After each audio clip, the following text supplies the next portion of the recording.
If your credit score feels stuck, you don't need a credit repair company. In the next few minutes, I'll give you 4 moves that can raise your credit score faster than you think. I've helped many clients and students go from the 500s to 700 credit score by keeping it simple and practical. And I do the same thing here today. With these proven step-by-step actions, you can start today. For those that are new, welcome to the channel. I'm Dexter, and we'll cover strategies and tactics to help you get better at managing your money. Let's go. Your credit score is basically your trust rating with the lenders. It's driven by a few levers such as paying on time, how much of your credit that you're using, how long have you had these accounts, and how often are you applying for credit. These are just some of the factors that impact your score. So how do you increase your score over the next 30 to 90 days and beyond? Let's get into it with strategy number 1, never missing a payment again. Payment history has the biggest impact on your score. And even one 30-day late can hurt for years. Now, this is easier said than done as things do come up. So what you want to do is implement a process such that late is out of your vocabulary for the future. And how we do this, we're going to start with turning on auto pay. So we want to turn on auto pay with at least the minimum that's due for your credit cards and for your loans. And then for others, what we want to do is add calendar reminders. So we want to set these reminders 3 to 5 days in advance of the due date, such that way you won't miss these payments at all. Now, if we've had a slip up, and then if we corrected that, made the payments and etc., after about 12 months, let's come back and circle back to that lender and see if we can request a good faith removal. It's worth the request. Now, I once had a client that saw their score drop with just an $18 utility bill that they forgot, right? Just simple, forgot about it. And by paying on time, it took them several months of on-time payment just to kind of correct it a little bit to get that score back going positively. So we don't want that to happen. So let's see if we can get this process going immediately so that we don't never miss a payment again. Strategy number 2, that is reducing your credit utilization. Now, credit utilization, that is the percentage of a credit that you're using. So if you have a balance of $500 on a credit card that's got a limit of $1,000, you're using 50% of it. So that's 50% utilization. Now, credit scoring companies, if you creep, the lower you have that utilization, so 30% or lower, the better it's going to have an impact on your credit score. So our process, what we want to do is a couple different things here. First, we want to find our statement closing date, because that's the critical date that gets reported to the creditors, whatever that balance is at the statement closing date, not the due date, as people think. So people focus on the due date. That's wrong. Let's focus on the statement closing date. So what we want to do is make sure that we've reduced that balance by the statement closing date, because that's going to have the largest impact, right? So for instance, if we have $1,000 limit and you let that $800 balance get reported, that means you're utilizing 80%, which is really going to have a negative impact on your credit score. But let's say you pay that down to $100 by the statement closing date, then that $100, you divide that by 1,000, you have a 10% utilization, which is going to have a positive impact on your credit report, right? So we want to keep that at 30 to 10% or less, right, if we can. So that's what we want to do from a process standpoint there. That's strategy number 2.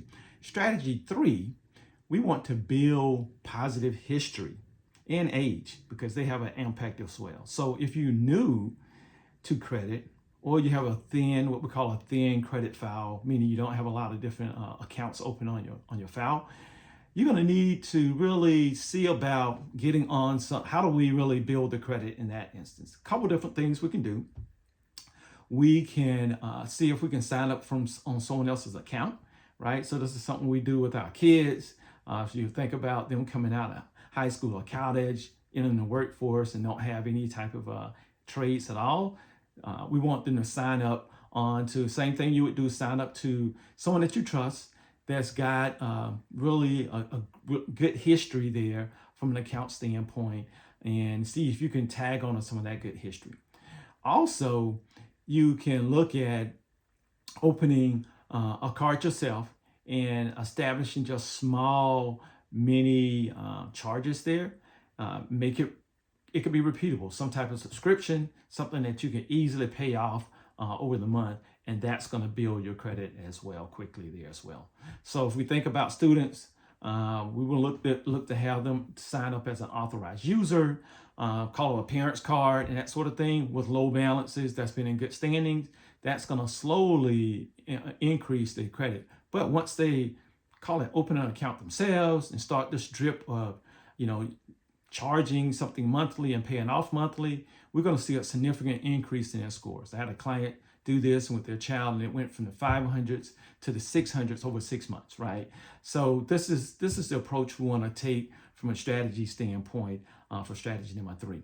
Now, as we dig into strategy number 4, this is where we're going to clean up any type of errors, and we want to be strategic about applications, right? Credit applications, because they have an impact as well.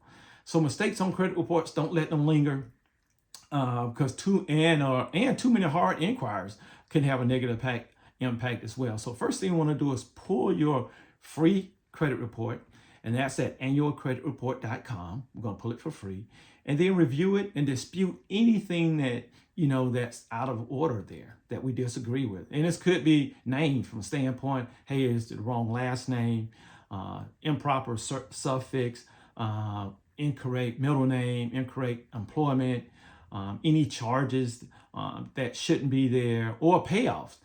Say if you paid something off and it's still reporting as the balance there, that's having a negative impact on your credit. So we want to dispute any and all of those different errors there on our credit reports, right? Because that could have an immediate impact to increase our score. Secondly, if we're looking to open accounts, say if you need to buy a car, buy a house, and etc., we want to time our applications. And by timing them, we want to look at, if you're doing a pre-qualification, creditors use what's called a soft pull, which doesn't have a negative impact. So we want to see if we can do a pre-qualification versus pre-approval, which the creditor would do a full hard pull, which if you have enough of those would have a negative impact on your score. So from the timeliness standpoint, we want to see what our score is ourselves, review the credit reports, dispute anything before we start looking and trying to get a loan and that sort of thing. Once we're satisfied with our file and say, okay, we've got everything corrected, now we can time our pre-qualification. Because if you want to see your score, go to Experian.com, put in your information, pull your credit report, and it'll give you a score. So you get an idea of the range of your score before you actually do a full pre-approval. Once we see that score, do pre-qualification, we want to see if we can identify those lenders that we're going to be working with, be it our bank, be it a credit union, or the entities that we're working through. We want to see if we can do that within a 14-day window, right? Because the creditors, so however many we work through, those few that we work through, they get identified kind of like a lump sum there, such that it won't have a major negative impact if we had to go and do that pre-approval. So we want to keep those within that 14-day window. So these are some of the things here that we can do. We want to set up auto pay, protect our credit on time history, lower our balances, right? So we want to pay before that statement closes date. See if we can increase the credit limits, right? That's another one there. Keep old accounts open. So once we paid them off, we want to keep them open because there again, it helps with that age and history there. And then we want to time any type of opening accounts. There you have it. These are the 4 levers that we can pull to increase your credit score soon and throughout. If you found this information helpful, share it with someone and give the video a like. Until the next video.